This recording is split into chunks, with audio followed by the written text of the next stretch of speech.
जय हिंद साथियों, स्वागत है आपका self study classes with Sumit Jain YouTube channel में।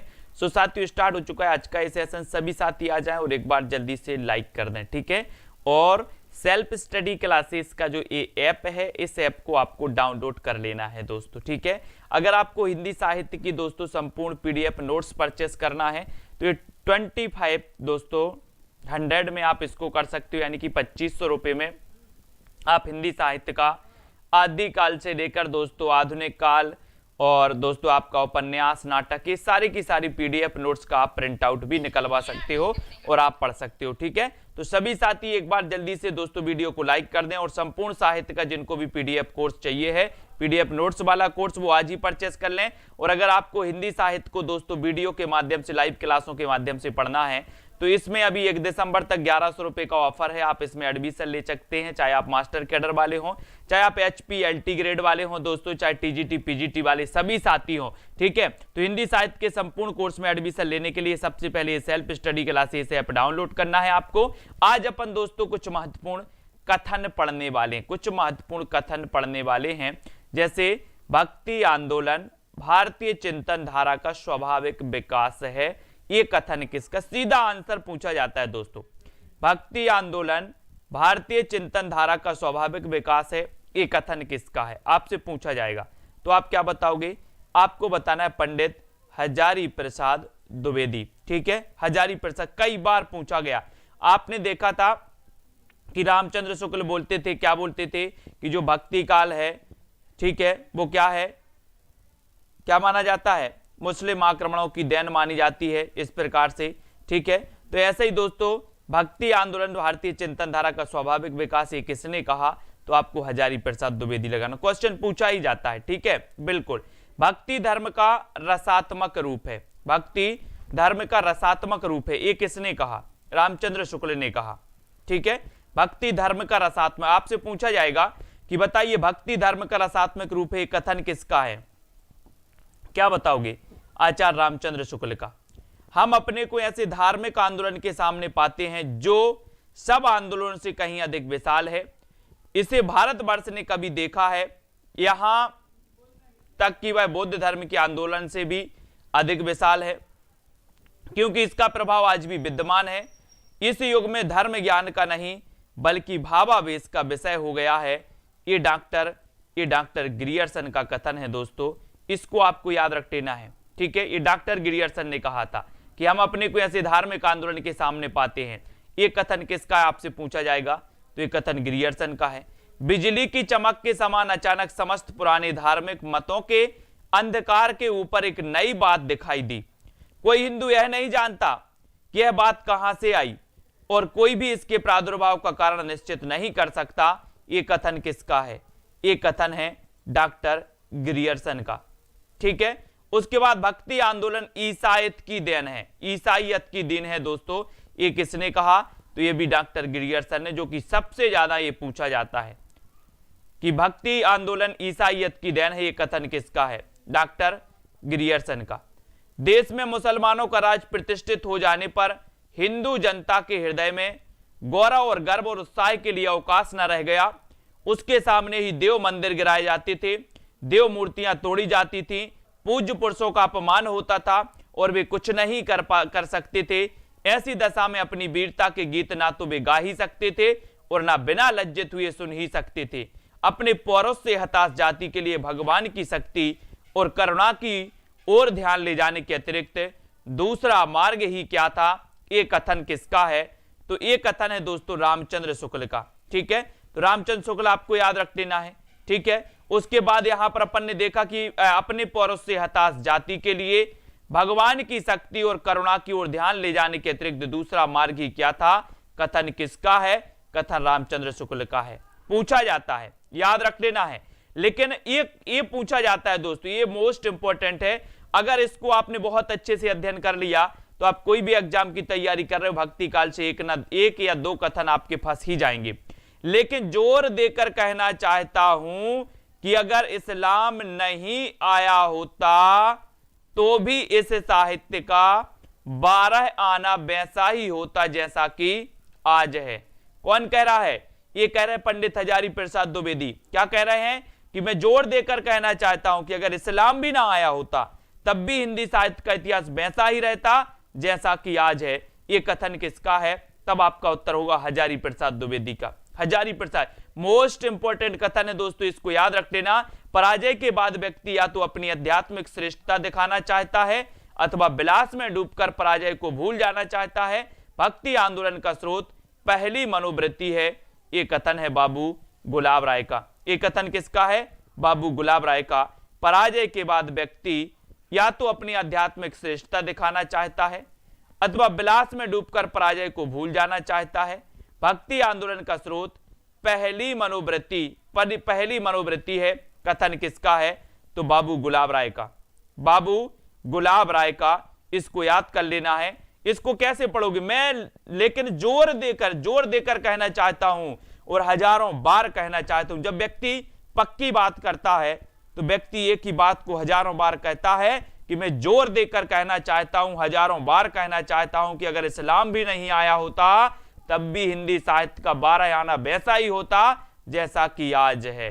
ठीक है, तो ये कौन हजारों बार कहना चाहता हूं? मतलब हजारी प्रसाद द्विवेदी। ठीक है, पराजय के बाद व्यक्ति या तो अपनी आध्यात्मिक श्रेष्ठता, बाबू गुलाब राय।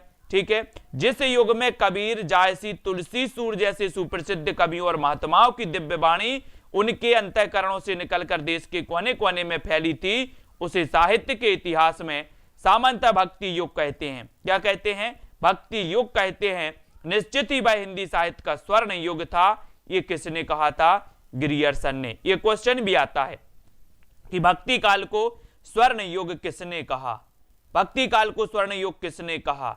भक्ति काल को स्वर्ण काल किसने कहा? इस प्रकार से क्वेश्चन आते हैं, तो इनको आपको याद रखना। डॉक्टर श्याम सुंदर दास समूचे भारतीय इतिहास में अपने ढंग का अकेला साहित्य है, इसी का नाम है भक्ति साहित्य और यह एक नई दुनिया है। नई दुनिया है, ये किसने कहा?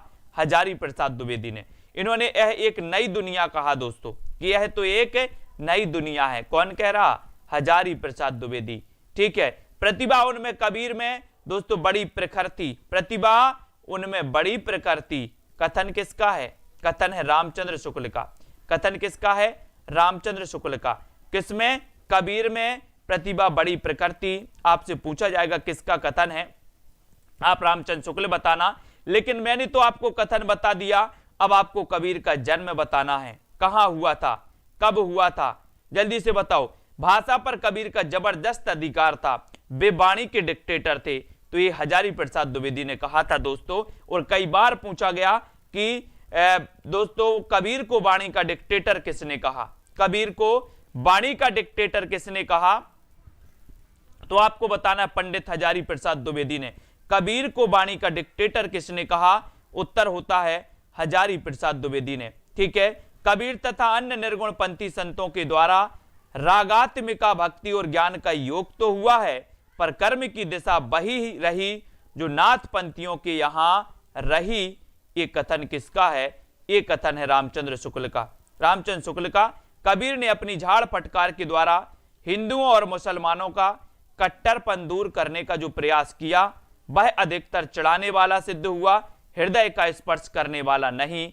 ये आचार्य रामचंद्र शुक्ल का कथन है।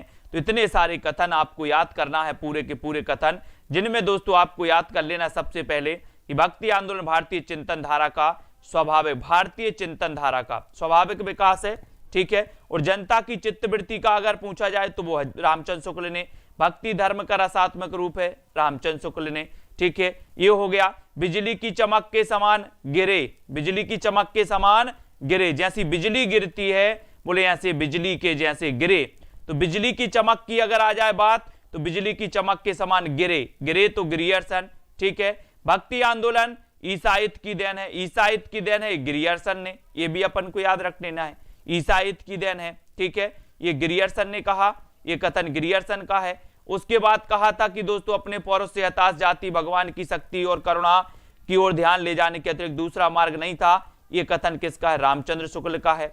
उसके बाद इन्होंने कहा कि लेकिन मैं जोर देकर कहना चाहता हूं, जोर देकर कहना चाहता हूं मतलब 1000 बार कहना चाहता हूं। बोले मैं तो 1000 बार बोल सकता हूं, बात तो यही सत्य है, ऐसा बोलते ना आदमी, लेकिन मैं जोर देकर कहना चाहता हूं कि हजारी प्रसाद द्विवेदी का एक कथन है कि अगर मुस्लिमों का आक्रमण भी ना हुआ होता या इस्लाम नहीं आया होता तब भी दोस्तों क्या होता, इस साहित्य का 12 आना वैसा ही रहता जैसा कि आज है। ठीक है, पराजय के बाद व्यक्ति अपनी आध्यात्मिक श्रेष्ठता दिखाना चाहता है, तो याद रख लेना ये गुलाब राय, ठीक है, गुलाब की जब पराजय हो जाती है ना, कोई गुलाब देना जा रहा है और गुलाब की पराजय हो जाए तो फिर व्यक्ति अपनी आध्यात्मिक श्रेष्ठता में लग जाता है, वैराग हो जाता है, बोले मोह माया में क्या रखा। ठीक है, तो ये आध्यात्मिक श्रेष्ठता दिखाना चाहता है कि मैं आध्यात्मिक रूप से श्रेष्ठ हूं, क्योंकि आपने देखा होगा कि अगर जो व्यक्ति आपकी बराबरी नहीं कर पाता, जो व्यक्ति आपकी बराबरी नहीं कर सकता, वो व्यक्ति आपसे क्या करने लगता है, आपसे जलने लगता है, जलन पैदा हो जाती है उसके अंदर। ठीक है, तो ये अपन को याद रख लेना है। जिस युग में कबीर जायसी तुलसी सूर जैसे सुप्रसिद्ध कवियों और महात्माओं की दिव्य वाणी उनके अंतःकरणों से निकलकर देश के कोने कोने में फैली थी, उसे साहित्य के इतिहास में सामान्यतः भक्ति युग कहते हैं। निश्चित ही वह हिंदी साहित्य का स्वर्ण युग था।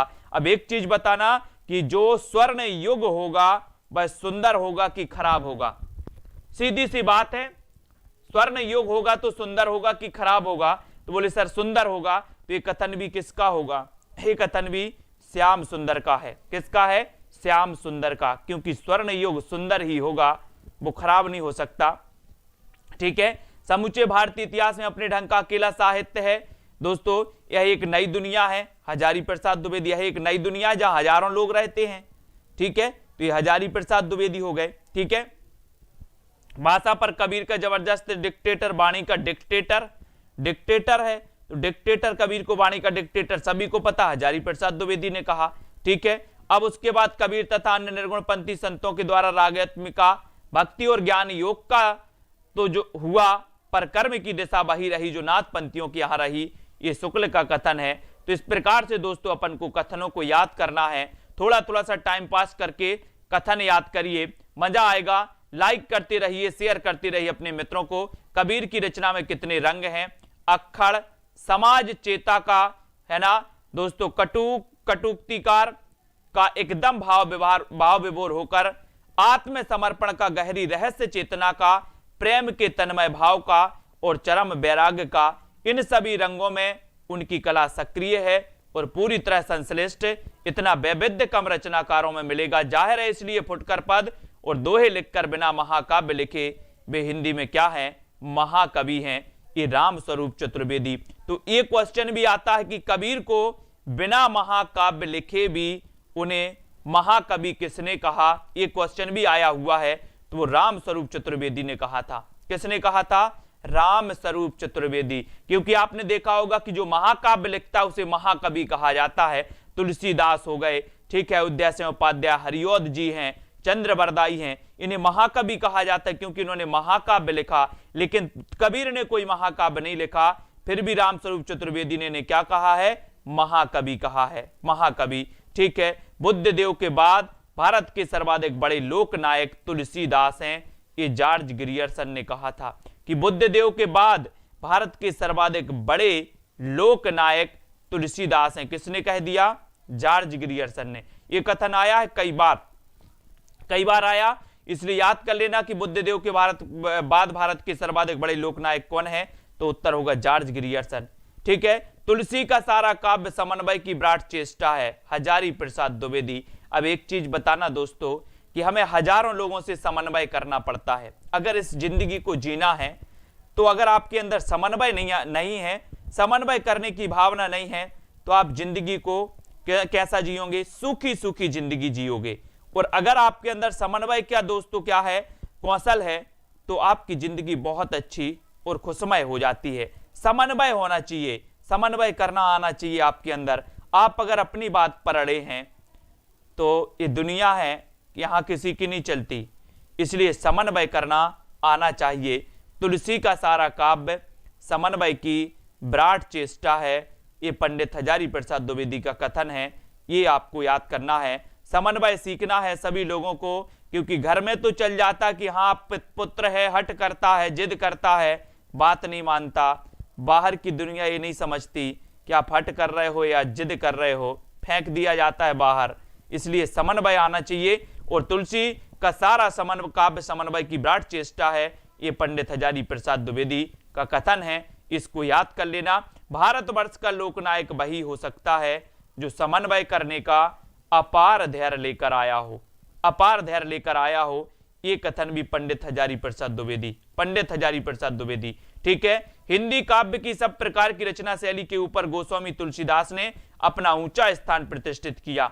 यह उच्चता और किसी को प्राप्त नहीं है। ये कथन है आचार्य रामचंद्र शुक्ल का। ये कथन किसका है? आचार्य रामचंद्र शुक्ल का। इसको याद कर लेना कि हिंदी काव्य की सब प्रकार की रचना शैली के ऊपर गोस्वामी तुलसीदास ने अपना ऊंचा स्थान प्रतिष्ठित किया है। कथन किसका है? कथन है शुक्ल जी का। ठीक है। तुलसी का रामचरितमानस लोक से शास्त्र का, संस्कृत से भाषा का, सगुण से निर्गुण का, ज्ञान से भक्ति का, शैव से वैष्णव का, ब्राह्मण से शूद्र का, पंडित से मूर्ख का, गृहस्थ से वैराग्य का समन्वय है, समन्वय है। ये कथन किसका है? हजारी प्रसाद द्विवेदी। अब देखो, इन्होंने ऐसा लग रहा है कि जैसे इन्होंने हजारों लोक की बात कर दी। लोक से शास्त्र का, संस्कृत से भाषा का, सगुण से निर्गुण का, ठीक है, और ज्ञान से भक्ति का, ज्ञान से भक्ति का, और शैव से वैष्णव का, ब्राह्मण से शूद्र का, पंडित से, हजारों लोग की बात कर दी इन्होंने। ऐसा लगा इस कथन को पढ़ के कि नहीं, अब जब हजारों लोगों की बात कर दी और अंत में समन्वय की बात कर दी, तो समन्वय हजारों लोगों से होता है, एक व्यक्ति का दूसरे व्यक्ति से होता है। तो यहां पर पंडित ये हजारी प्रसाद द्विवेदी का कथन होगा। कर दी ना इन्होंने हजारों की बात, चाहे लोक से शास्त्र की बात कर दी, ज्ञान से भक्ति की कर दी, पंडित से मूर्ख की कर दी, ठीक है, इस प्रकार से ब्राह्मण की शूद्र से कर दी, तो हजारों लोगों की बात कर दी। मतलब ये कथन किसका होगा? हजारी प्रसाद द्विवेदी का। ठीक है। जिस प्रकार रामचरित का गान करने वाले भक्त कवियों में गोस्वामी तुलसीदास का स्थान सर्वश्रेष्ठ है, उसी प्रकार कृष्ण चरित गाने वाले भक्त कवियों में महात्मा सूरदास का वास्तव में ये हिंदी काव्य के गगन के सूर और चंद्र हैं। तो ये भी आपको याद रख लेना, ये शुक्ल जी ने कहा था। एक क्वेश्चन इतना भी पूछा जाता है कि सूरदास को हिंदी काव्य गगन के सूर और चंद्र किसने कहा? सूर और चंद्र किसने कहा? तब आपका उत्तर होगा रामचंद्र शुक्ल ने। रामचंद्र शुक्ल ने सूरदास की कविता में हम विश्वव्यापी राग सुनते हैं, सूरदास की कविता में हम विश्वव्यापी राग सुनते हैं, वह राग मनुष्य के हृदय का सूक्ष्म उद्गार है, सूक्ष्म उद्गार है। ये डॉक्टर राम कुमार वर्मा का कथन है। सूरदास की कविता में हम विश्वव्यापी राग सुनते हैं, वह राग मनुष्य के हृदय का सूक्ष्म उद्गार है। कथन किसका है? किसका है? तो उत्तर आपको याद कर लेना है कि सर ये डॉक्टर राम कुमार वर्मा का है। ठीक है। भ्रमर गीत सूर साहित्य का मुकुटमणि है। आपको बताना है सूरदास ने कितने भ्रमर गीत लिखे, बताओ। भ्रमर गीत सूर साहित्य का मुकुटमणि है। यदि वात्सल्य और श्रृंगार के पदों को निकाल भी दिया जाए तो हिंदी साहित्य में सूर का नाम अमर रखने के लिए भ्रमर गीत ही काफी है। कथन किसका है? कथन है रामचंद्र शुक्ल का। कथन किसका है? रामचंद्र शुक्ल का कि भ्रमर गीत सूर साहित्य का मुकुटमणि है। यदि वात्सल्य और श्रृंगार के पदों को निकाल भी दिया जाए तो हिंदी साहित्य में सूर का नाम अमर रखने के लिए भ्रमर गीत ही काफी है। कथन आचार्य शुक्ल का। ठीक है। वात्सल्य और श्रृंगार के क्षेत्रों का जितना अधिक उद्घाटन सूर ने अपनी बंद आंखों से किया, उतना किसी और ने नहीं इन क्षेत्रों का भी कोना कोना झांकाए हैं। ये कथन रामचंद्र शुक्ल ने कहा था। शुक्ल जी का कथन है, यदि प्रबंध काव्य एक विस्तृत वन स्थली है तो मुक्तक काव्य चुना हुआ गुलदस्ता। कथन किसका है? कथन किसका है? शुक्ल जी का। बड़ा ही अच्छा कथन है। इन्होंने कहा कि यदि प्रबंध काव्य एक विस्तृत वन स्थली है, प्रबंध काव्य एक विस्तृत वन स्थली है, तो मुक्तक चुना हुआ गुलदस्ता, तो मुक्तक चुना हुआ गुलदस्ता। कथन किसका है? कथन रामचंद्र शुक्ल का है। ठीक है। सूरदास की रचना में संस्कृत की कोमल कांत पदावली और अनुप्रासों की वह छटा नहीं है जो तुलसी की रचना में दिखाई पड़ती है। कथन है रामचंद्र शुक्ल का। कथन रामचंद्र शुक्ल का है। इसको याद रखो। हिंदू तुरक प्रमाण रमैनी सबदी साखी, पक्षपात नहीं बचन सबहि के हित की भाकी, आरुण दशा है जगत पर मुख देखी नाहिन भनी, कबीर कानी राखी नहीं वर्णाश्रम सट्ट दर्शनी। नाभादास कृत भक्तमाल, कबीर के संबंध में ये पंक्ति कही गई। केवल आपसे इतना पूछा जाता है, कबीर कानी राखी नहीं वर्णाश्रम सट्ट दर्शनी। बताइए पंक्ति कहां से ली गई है? तो आप क्या बताओगे? सर ये पंक्ति ली गई है नाभादास की भक्तमाल से। भक्तमाल का रचना काल बताइए, भक्तमाल का रचना काल क्या है, जल्दी बताओ। नाभादास कृत भक्तमाल हो गया अनंतानंद कबीर सुखा सुर सुरा पद्मावती नरहरि पीपा भाबा नंद रैदास धन्ना सेन सुर सुर की घर हरि और शिष्य प्रशिष्य एक ते एक उजागर विश्व मंगल आधार सर्वानंद दस धा के आगर। तो ये पंक्ति भी भक्तमाल से ली गई, क्योंकि भक्तमाल में आपने पढ़ा था कि रामानंद के 12 शिष्यों का वर्णन है, जिनमें अनंतानंद कबीर सुखा सुरसुरी इनको दोस्तों इन्होंने बताया, और ये रामानंद के शिष्यों के संबंध में पंक्ति कही गई। ठीक है, तो इन पंक्तियों को अपन को याद करना है, धीरे धीरे ही सही मंजिल पा लेंगे, है ना। गुमराह तो वो है जो घर से निकले ही नहीं, इसलिए बढ़ते जाओ। कली कुटुल जीव विस्तार हित वाल्मीकि तुलसी भयो त्रेता काव्य निबंध करी सतकोटि रामायण एक अक्षर उच्चरे ब्रह्मा इत्यादि परायण अब भक्तन सुख देव बहुरी लीला विस्तारी राम चरण रस मत रहत अहनिसी व्रतधारी। व्रतधारी ये भी भक्तमाल से पंक्ति ली गई। इन पंक्तियों को सीधा पूछा जाता है कि ये पंक्ति किसकी है, ये पंक्ति किसकी है, तो अपन को याद कर लेना है कि कौन सी पंक्ति किसकी है, इसको याद करो, है ना। प्रतिबिंबित, प्रतिबिंबित कौन बता रहा है? भक्तमाल का रचना काल 1585, कुछ लोग 1565 दे रहे हैं, देखो बीनू पांडे जी, जाहेद अली जी, रेखा त्रिपाठी। 1565 में 1565 है क्या रचना काल भक्तमाल का? नहीं है, 1565 में तो अष्टछाप की स्थापना हुई थी। 1585 है भक्तमाल का रचना काल, याद रख लेना। सादृश गोपिका प्रेम प्रगट कल युग ही दिखायो निरंकुश अति निडर रसिक रस ना जस गायो दुष्टिन दोष विचारी मृत्यु को उधम कियो बार न बाको भयो गरल अमृत ज्यों पियो भक्ति निशान बजाई के काहू ते नाहिन लजी लोक लाज कुल श्रृंखला तज मीरा गिरधर भजी। ये पंक्ति किसकी है? ये पंक्ति भक्तमाल से ली गई और ये मीराबाई के संबंध में कही गई है कि सदस्य गोपिका प्रेम प्रगट कल युग ही दिखायो। ठीक है, तो ये पंक्ति मीराबाई के बारे में कही गई और ये पंक्ति किस में कही गई? भक्तमाल में। ठीक है, पाती तोड़ ना पाहन पूजी देवल देव न ध्याऊंगा पात पात पर सोतम राता ताको मैं ना सताऊंगा। पंक्ति किसकी है? पंक्ति है नामदेव की। पंक्ति किसकी है? नामदेव को। पाती तोड़ ना पाहन पूजी देवल देव न ध्याऊंगा और पात पात पर सोतम राता ताकू मैं न सताऊंगा। नामदेव की पंक्ति है। ठीक है, जीवन जोबन राजपद अविचल रहे न कोई और जूदिन जाई सत्संग में जीवन का फल सोए। पंक्ति किसकी है? कबीरदास की। इन पंक्तियों को याद रख लेना। जीवन जोबन राजपद अविचल रहे न कोई और जू दिन जाई सत्संग में जीवन का फल सोए। पंक्ति कबीर की है। कोटि जतन प्रबोधिए कागा हंस ना होए। पंक्ति किसकी है? ये पंक्ति है दोस्तों किसकी? कबीर की। कबीर की है। कागा कभी हंस नहीं हो सकता। कोटिन प्रयत्न, लाख प्रयत्न करो, करोड़ों प्रयत्न करो, लेकिन कागा हंस नहीं होता। तो कोटि जतन प्रबोधिए कबीरदास की पंक्ति है। अब पछताए होत क्या जब चिड़िया चुग गई खेत। कबीरदास की पंक्ति है, इसको याद रखो। दुर्बल को न सताइए जाकी मोटी हाय। पंक्ति किसकी है? कबीरदास की। ठीक है, जाको राके साइया मार सके ना कोई। कबीर। कबीर की पंक्ति। मर्द फिल्म देखी अमिताभ बच्चन की आपने? बच्चा गिरा ऊपर से, अमिताभ बच्चन ने उसे पकड़ा, बोले जाको राके साइया मार सके ना कोई। पंक्ति किसकी? कबीरदास की। ठीक है, याद रख लेना। मन के हारे हार है और मन के जीते जीत। मन के जीते जीत कबीर की पंक्ति है, इसको याद कर लेना है। कथनी तज करनी करे तो बिसते अमृत होए। पंक्तियों को थोड़ा सा पढ़ना है, प्रैक्टिस करना है। कथनी तज करनी करे तो बिसते अमृत होए कबीर की पंक्ति है। जहां पर आप पढ़ाई करते हो एक एक कबीर की दोस्तों या पंक्तियों को आप लिखिए, है ना। आपका एक रूम होगा, स्टडी रूम, या आप जहां पढ़ते हो या सुबह जब उठते हो तो आपके पलंग के सामने आपको 4-5 पेपर ऐसे चिपके होनी चाहिए, आपके चिपके होने चाहिए, जहां पर जो आपके लिए इंपॉर्टेंट या कठिन लगता है वो चीजें आपको रोज सामने दिखें। जब आपको सामने दिखेंगे तो आप उनको एक बार पढ़ोगे, और एक बार पढ़ोगे ऐसे 10 दिन अगर 10 बार आप पढ़ोगे तो ये आपकी प्रैक्टिस हो जाएगी। 10 बार पढ़ोगे आप तो क्या होगा, निश्चित ही आपको याद हो जाएगा। ठीक है, इसलिए दोस्तों थोड़ा सा प्रैक्टिस करने की आदत डालिए।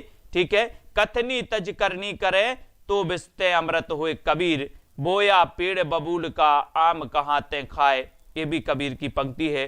पोती पढ़ पढ़ जग मुआ पंडित हुआ न कोई। पंक्ति किसकी है, कबीर की। निंदक नीरे राखिए आंगन कुटी छवाए। कबीर की पंक्ति है, निंदक नीरे राखिए बिन पानी साबुन बिना निर्मल करे शोभाए। ठीक है, हरि जननी में बालक तोरा। पंक्ति कबीरदास की है। चलन चलन सब लोग कहते हैं ना जानो बैकुंठ कहाँ है। पंक्ति कबीर की। कबीर की पंक्तियों को याद करना है। संस्कीरत है कूप जल भाषा बहता नीर। ठीक है, और ये देखो, भक्ति द्रविण उपजी लाए रामानंद, प्रगट किया कबीर ने 7 दीप 9 खंड। ये पंक्ति कबीर की है, ये पंक्ति कबीर की है। ठीक है, एक आप डॉक्टर सत्येंद्र की भी बताते हो ऐसी पंक्ति। ठीक है, तो साईं के सब जीव है कीरी कुंजर दोय। कीरी कुंजर दोय, ये कबीर की पंक्तियों को याद कर लेना दोस्तों। वैसे तो आप समझ जाते हो कि कौन सी पंक्ति कबीर की है। ठीक है, कौन सी, क्योंकि कबीर की पंक्तियों में निश्चित रूप से कुछ ना कुछ सामाजिक सुधार का एक संदेश दिया रहता है। ठीक है, जैसे यहां पर देखो, शीतल शब्द उच्चारिये अहम आनिय नाही, तेरा प्रीतम तुझ ही में दुश्मन भी तुझ माही। पंक्ति कबीर की है। ठीक है, ये पंक्तियां मैंने बनाई है ट्रिकी, आप सर्च करिए। ठीक है, सो जोगी जाके मन मुद्रा रात दिवस करैना निद्रा। करैना निद्रा, ये पंक्ति कबीरदास की। झिलमिल झगड़ा झूलते बाकी रही न काहू, गोरख अटके कालपुर कौन कहाबे साहू। पंक्ति किसकी है, कबीर की। इनको टाइम देना पड़ता है। आप सोचो कि सर एक बार मैंने पढ़ लिया तो हो गया। कई स्टूडेंट आते, सर अब टाइम बहुत लगता क्लास में। जब तक टाइम नहीं लगेगा कैसे याद होगा बताओ। और आप भी स्टडी करते हो तो अच्छा टाइम लगाओ, अच्छे से समझ के पढ़ो, अच्छे से याद करके पढ़ो, तभी आपको याद होगा। आप समझो कि मैंने एक बार पढ़ लिया तो याद हो गया, भूल जाओ सब कुछ। ठीक है, एह सिर नबे राम को नाही गिरियो टूट, आन देव नहीं परसिए एह तन जायो छूट। चरणदास की पंक्ति है। चरणदास की, प्रभु जी तुम चंदन हम पानी, जाकी अंग अंग बास समानी। ये संत रैदास। रैदास का जन्म कब हुआ था बताएं। रैदास जी की पंक्ति है। उसके बाद अजगर करे ना चाकरी, पंछी करे ना काम। ये दोस्तों ये पंक्ति तो कई बार पूछी गई मलूक दास की। मलूक दास, ठीक है, ज्ञानबोध इनकी रचना है, आपने पढ़ी होगी। अजगर करे ना चाकरी, पंछी करे ना काम। ये मलूक दास की एक पंक्ति कई बार पूछी जाती है, कई बार पूछी जाती है। ओ मन जानी कवित्य अस्कीना, मकुएह रहे जगत मन चीना।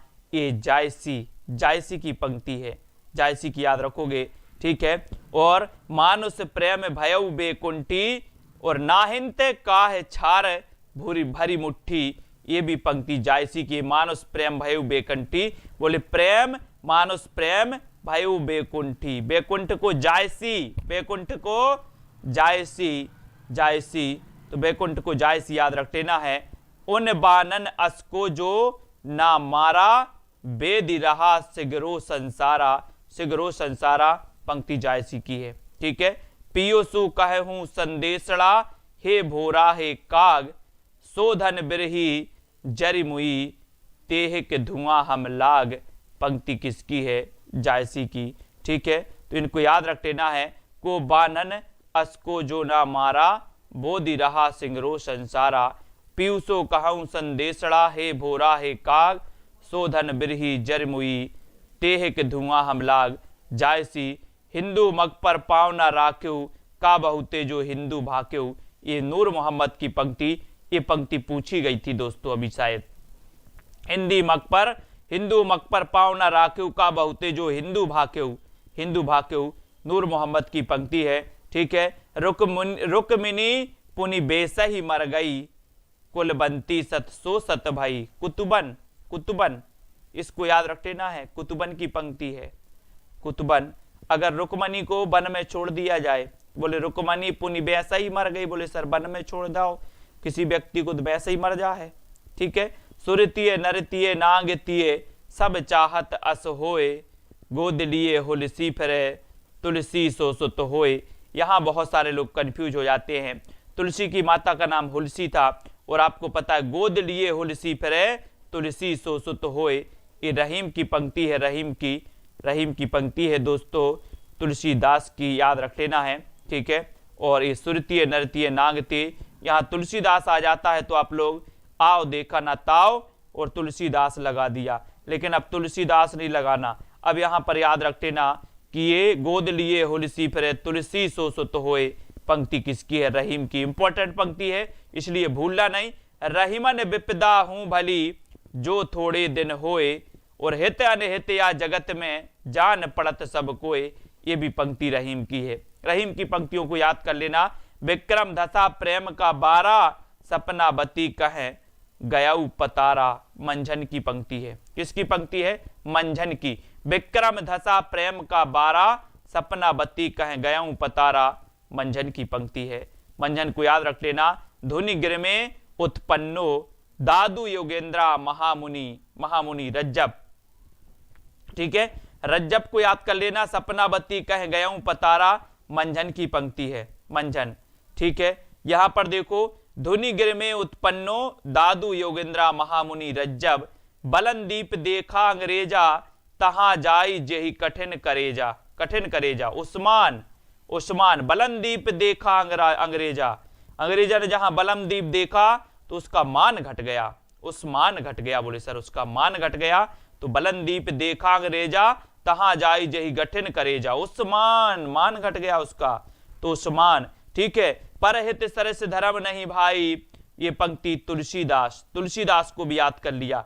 बड़े भाग मानुष तन पावा, सुर दुर्लभ सदग्रंथ गावा, तुलसीदास, ठीक है। तुलसीदास की पंक्ति हो गई। केशव कही ना जाई का कहिए, ये पंक्ति भी बड़ी लफड़ा कर देती है, ये पंक्ति भी पूछी जाती है। केशव, यहां पर केशव आया तो बच्चे क्या करते? आओ देखा ना ताओ लगा दिया केशव, लेकिन अपन को ऐसा नहीं करना। ये केशव कही ना जाई का मैंने आपको याद करवाया था, एक अलग ही ट्रिक से याद करवाया था। एक बार क्या हुआ, तुलसीदास ने दोस्तों रामचरितमानस लिख दी। 2 वर्ष 7 माह और 26 दिन में एक रामचरितमानस लिख दी दोस्तों, ठीक है। एक बहुत बड़ा ग्रंथ लिख दिया, 7 कांडों का एक ग्रंथ लिख दिया तुलसीदास ने। एक बार केशवदास जी गए तुलसीदास जी के पास, बोले तुलसीदास जी क्या जरूरत थी इतना बड़ा ग्रंथ लिखने की, क्या इतना बड़ा ग्रंथ लिख दिया आपने, तो क्या कारण थे? तो तुलसीदास ने पता क्या कहा? केशव कहीं ना जाए का कहिए, कहीं ना जाए का कहिए। जब आप जाते ना भवानी के पास, भवानी कहीं ना जाए का कहिए, ऐसा ही तुलसीदास ने केशव से कहा, केशव कहीं ना जाए का कहिए। तो ये केशव की पंक्ति नहीं है, ये तुलसीदास की पंक्ति है, याद रख लेना। तुलसी मीठे बचन ते सुख उपजहि चहु ओर, बसीकरण यह मंत्र है तजिदे बचन कठोर, बचन कठोर, ये पंक्ति याद करना है। ये पंक्ति है दोस्तों तुलसीदास की पंक्ति, तुलसी की। तुलसी मीठे बचन ते सुख उपजहि चहु ओर, बसीकरण यह मंत्र है तजदे बचन कठोर, ठीक है। ये तुलसीदास की पंक्ति को अपन को याद करना है। इनकी पत्नी का नाम क्या था तुलसीदास की? मैंने कई बार आपको कथन बताया है, बताओ जल्दी से। एक पंक्ति और आती है, गोरख जगायो जोग और भगति भगायो लोग। ये पंक्ति में कई लोग गोरख लगा आते हैं, और ये दोस्तों आपको याद रखते ना, ये पंक्ति लेकिन तुलसीदास की पूछी जाती है। दोनों पंक्ति पूछी जाती हैं, केशवदास की भी पूछी जाती है और पूछी जाती है गोरखनाथ की, गोरख जगायो जोग। लेकिन ये पंक्ति, दोनों ही पंक्ति किसकी हैं? तुलसीदास की हैं। इनको अपन को याद करना है। का भाषा का संस्कृत प्रेम चाहिए साच, और काम जो आवे कामरी काले करे कोमाच, ठीक है। ये तुलसीदास, जाके प्रिय ना राम वैदेही, तजई ताहि कुटि बैर सम जद्यपि परम सनेही, तुलसीदास की पंक्ति है। और इनकी पत्नी का नाम क्या था? रत्नावली थे। बहुत दुख भोगे तुलसीदास हो चाहे कबीर हो दोस्तों, इन्होंने बचपन में बहुत दुख भेगे, है ना। कवियों का बहुत नीचे क्रम से समझा जाता था कि कुछ नहीं, इनको कुछ वो नहीं दिया जाता था सम्मान, लेकिन जब रामचरितमानस जैसा ग्रंथ लिख दिया तुलसीदास ने, तो केशव भी गए, तुलसीदास क्या जरूरत थी लिखने की, बोले केशव कहीं ना जाए, का कहिए, ठीक है। तो इनको तुलसीदास को याद कर लेना। इनकी पत्नी का रत्नावली नाम था, पत्नी ने धोखा दिया। कैसा धोखा दिया? पत्नी से इतना प्रेम करते थे कि जब पत्नी मायके गई, तो सबको पता होगा जब पत्नी मायके गई और दोस्तों बरसात हो रही थी, तो तुलसीदास जी क्या अपने चले गए। इनको तो भैया प्रेम है, प्रेम क्या करवा देता कोई पता नहीं। ये बरसात में निकल पड़े, नदी चढ़ी थी, मुर्दा को समझ करके इन्होंने पार कर गए। वहां पर सांप लटक रहा था, रस्सी समझकर रत्नावली के पास पहुंच गए। रत्नावली ने जब इनको दोस्तों एक दोहा कहा था, वो आप सबको पता होगा, शुद्ध भाषा में कहें तो रत्नावली ने कहा था कि अगर इतना प्रेम आप भगवान श्री राम से करोगे तो भव सागर तर जाओगे। रत्नावली तुलसीदास क्या बोले? हद तेरी की, जिसको मैं नदी पार करके आ गया, ना सांप देखा, ना नदी का उफान देखा, ना बरसात देखी, वो आज हमसे ये कह रही है। छोड़ गए। बोले इसलिए तो बोलते अपन, तुलसी को वैराग्य हुआ है, राम राम यह जान की। निकल गए तुलसीदास चंदन घिसे, तिलक देत रघुवीर चित्रकूट के घाट पर। तुलसीदास निकल गए और दोस्तों इतना बड़ा ग्रंथ लिख दिया, जो आज जनमानस के दोस्तों कहां पर, मन पर क्या है, उसका राज है। ऐसा ग्रंथ है, सब मम प्रिय सब मम उपजाए, सब ते अधिक मनुज मोहे भाई। ये तुलसीदास की पंक्ति है, इनको भी अपन को याद करना है, ठीक है। ढोल गवार शूद्र पशु नारी, सकल ताड़ना के अधिकारी। तुलसीदास, इसको भी अपन को याद करना है। तुलसीदास की पंक्ति है, ढोर गवार, है ना। पूजिए विप्र ज्ञान गुणहीना, शूद्र ना गुण गनि निपुण प्रवीणा। तुलसीदास की पंक्ति। भरोसो दृढ़ इन चरणन केरो, ये पंक्ति सूरदास की है। भरोसो दृढ़ इन चरणन केरो। तो अब दोस्तों यहां पर एक क्वेश्चन आता है कि तुलसी की भक्ति किस प्रकार की थी। तो तुलसी की भक्ति अपन को पता है किस प्रकार की थी, दास भाव की थी। लेकिन सूरदास की भक्ति सखा भाव की थी दोस्तों, सखा भाव की थी। तो ये अपन को याद कर लेना है। अवगति गति कछु कहत ना आबे, सूरदास सो सम कौन कुटिल खल कामी। सूरदास की पंक्ति है, तलपत रहत मीन चातक ज्यों, जल बिन त्रिसानु छीजे। सूरदास की पंक्ति है, अखियां हरि दर्शन की भूखी, सूरदास तजो मन हरि विमोखन को संग। सूरदास, इनको अपन को याद करना दोस्तों। मानो माई घन अंतर दामिनी घर अंतर शोभित हरि ब्रज भामिनी। ये सूरदास की पंक्ति है, इन पंक्ति को याद कर लेना है। जब ते प्रीत श्याम ते कीनी, ता दिन ते मेरे इन नैनई, न कहूं नींद न लेनी। परमानंद दास कहते हैं कि परमानंद दास का एक दोहा सुनकर के दोस्तों वल्लभाचार्य कई दिनों तक बेहोश पड़े रहे थे। आप लोग कहो तो दोहा सुनाए, लेकिन हमें डर है कहीं आप लोग बेहोश ना हो जाएं, क्योंकि परमानंद दास बहुत दोस्तों विद्वान थे और इनका एक दोहा सुन के क्या हो गया, वल्लभाचार्य कई दिनों तक बेहोश पड़े रहे। इसलिए हम आप लोगों को भी नहीं सुनाते। भैया क्लास लेनी है, पढ़नी भी है, आपको पेपर भी देना, इसलिए बिल्कुल भी गलती नहीं करना है, ठीक है। काह करो बेकुंठौ जाई, जह नहीं नंद जहां जसोदा नाही, जह नहीं गोपी ग्वाल ना गाय। परमानंद। अब अच्छा एक चीज बताइए कि जहां ना तो नंद है, ना जसोदा है, ना जो गोपी ग्वाल है, वहां परमानंद आ जाएगा क्या? नहीं आएगा परमानंद। व्यक्ति कहां जाता है दुनिया में? जहां परमानंद प्राप्त हो वहां जाना चाहता है व्यक्ति, है ना। और जहां पर दुख हो वहां से तो निकलना चाहता है। बोले भगवान इन दुख से हमें निवारो, अलग करो। तो परम आनंद प्राप्त करना चाहता है। और जहां पर ना तो नंद है, ना जसोदा है, ना गोपी ग्वाल है, वहां परमानंद आएगा क्या? नहीं आएगा। तो परमानंद आस रख लेना। संतन को कहा सीकरी सो काम, आवत जात पनैया टूटी बिसर गयो हरिनाम। कुंभन दास अष्टचाप के सबसे वरिष्ठ कवि थे दोस्तों, है ना। और संतन को कहा सीकरी सो काम, आवत जात पनैया टूटी बिसर गयो हरिनाम। क्यों कही थी इन्होंने ये पंक्ति, आपको पता होगा। पुष्टि महार्ग का जहाज जात है, सो जाको कछु लेना हो सो लेओ, विठ्ठलनाथ की पंक्ति है ना। कलि कुटिल जीव निस्तार हित वाल्मीकि तुलसी भयो, नाभादास की पंक्ति है, इसको याद कर लेना। घायल की गति घायल जाने और ना जाने कोई, मीराबाई ने कहा था कि घायल की गति घायल जाने और न जाने कोई। मीराबाई दोस्तों, असुवन जल सींच सींच प्रेम बेली बोई रे, मीराबाई, इसको भी याद करना है। सावन में उमंगियो हीरा भजन सुंडिया हरि आवण री, मीराबाई की पंक्ति है, इसको याद रखना। काग के बाग भले बड़े सजनी, हरि हाथ से ले गौ माखन रोटी, रसखान याद कर लेना। काग के भाग बड़े सजनी, हरि हाथ से ले गौ माखन रोटी, रसखान। और या लकुटी अरु कामरिया पर, राज तिहूपुर को तजिडारो, ये पंक्ति भी किसकी है, रसखान की है। इन पंक्तियों को याद कर लेना है। जिन भी साथियों को पीडीएफ नोट्स चाहिए है वो पीडीएफ नोट्स वाला कोर्स परचेस कर सकते। कल अपन भक्ति काल की कुछ रचनाओं को पढ़ेंगे, याद करने का प्रयास करेंगे। सभी साथी एक बार जल्दी से वीडियो को लाइक कर दो, मजा ना आया हो तो हमारी क्लास को वापस कर दो, ठीक है। तो यहां पर आपको क्या करना है, हिंदी साहित्य के संपूर्ण कोर्स पीडीएफ नोट्स जिनको परचेस करना है, पीडीएफ नोट्स प्रिंट आउट निकलवा सकते हो। 2500 रुपए में इस कोर्स की दोस्तों आप पीडीएफ प्रिंट आउट निकलवा सकते हो, इसको परचेस कर सकते हो ऐप में जाकर, सेल्फ स्टडी क्लासेस, ठीक है। और हिंदी साहित्य के संपूर्ण कोर्स में जिनको भी एडमिशन लेना है, हमारे HPLT ग्रेड वाले साथी, मास्टर कैडर वाले या फिर यूपी TGT PGT वाले जो भी हमारे साथी हैं, हिंदी साहित्य अगर कठिन लगता है तो एक बार सेल्फ स्टडी क्लासेस से जुड़ो।